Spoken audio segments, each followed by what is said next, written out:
Alright guys, so here we go. We are going to be recording another sequence today.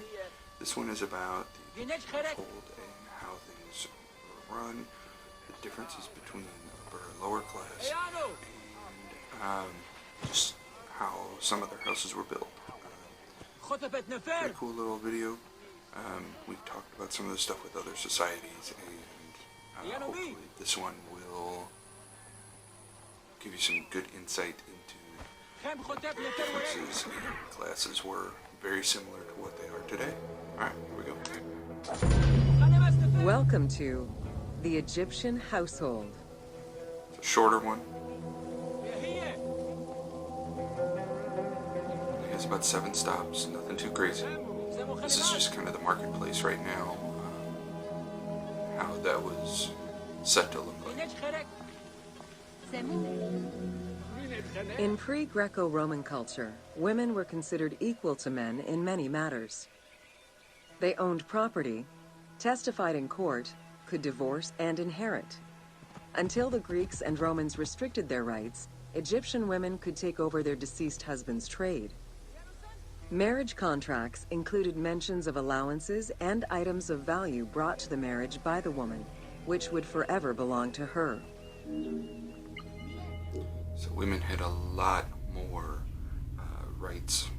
They could take over things, they could run businesses, where as soon as the Romans took over, that all went away. So Egyptian culture was very forward-thinking. I don't know why my guy decided to sit down, but that happens.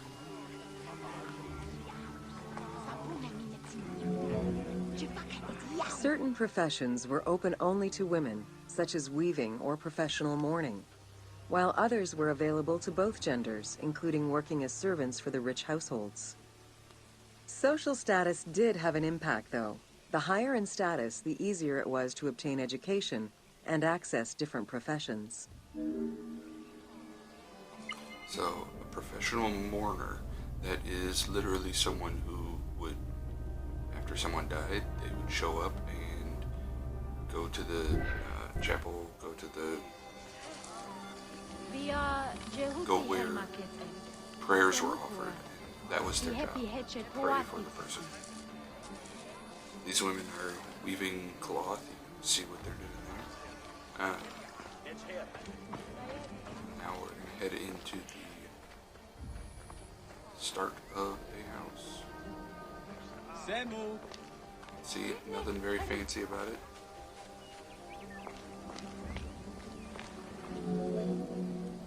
Homes were generally composed of 3 rooms.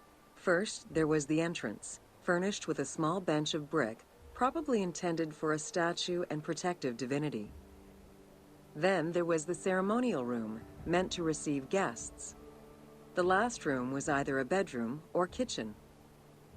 Furniture consisted of basic chairs, chests, and storage. Tables were not used for family dinners.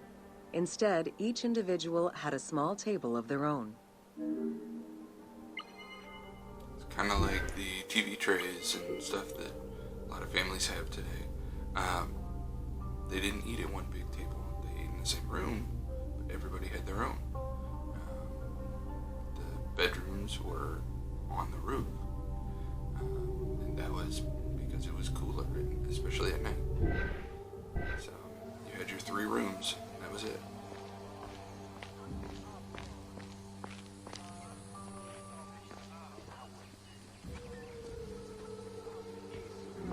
Inside.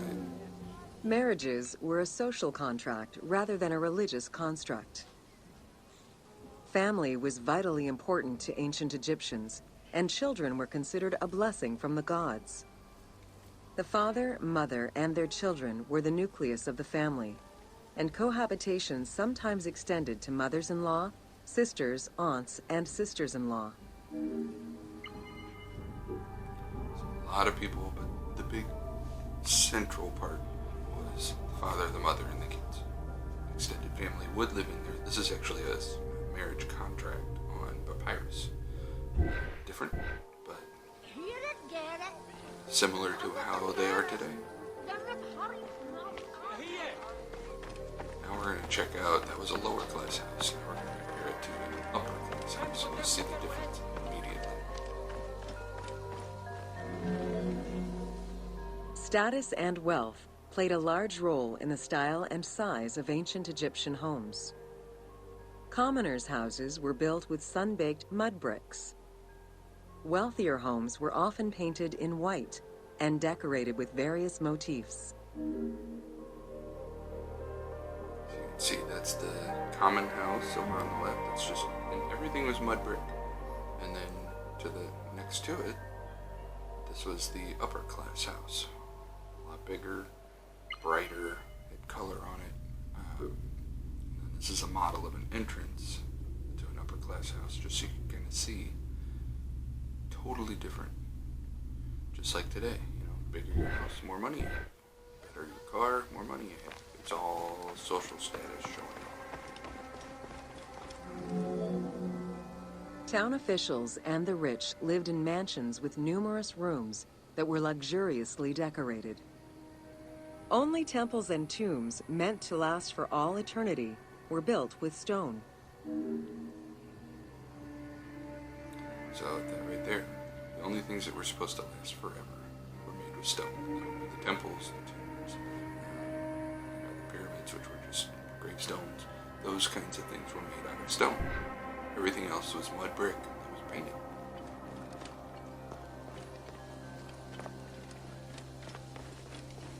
Head out to the backyard here. I believe this is our last stop. Funeral stone inscriptions focused on the main member of a household. Encircling this person would then be a spouse, parents, and children, possibly even siblings. These stones were so structured because there were no surnames in ancient Egyptian culture. Parents and children were a sort of family tree, which allowed for the identification of the deceased. And this is why you always hear in old movies, so-and-so, son of blah, blah, blah, son of blah, blah, blah, because they didn't have last names like we do. It was all just who your father was before you. It's the end of the tour. Pretty basic. It shows you some of the differences between lower class, upper class, and what their society was like compared to later societies that were supposed to be more advanced. Okay? So, I will see you guys next time. Have a good one.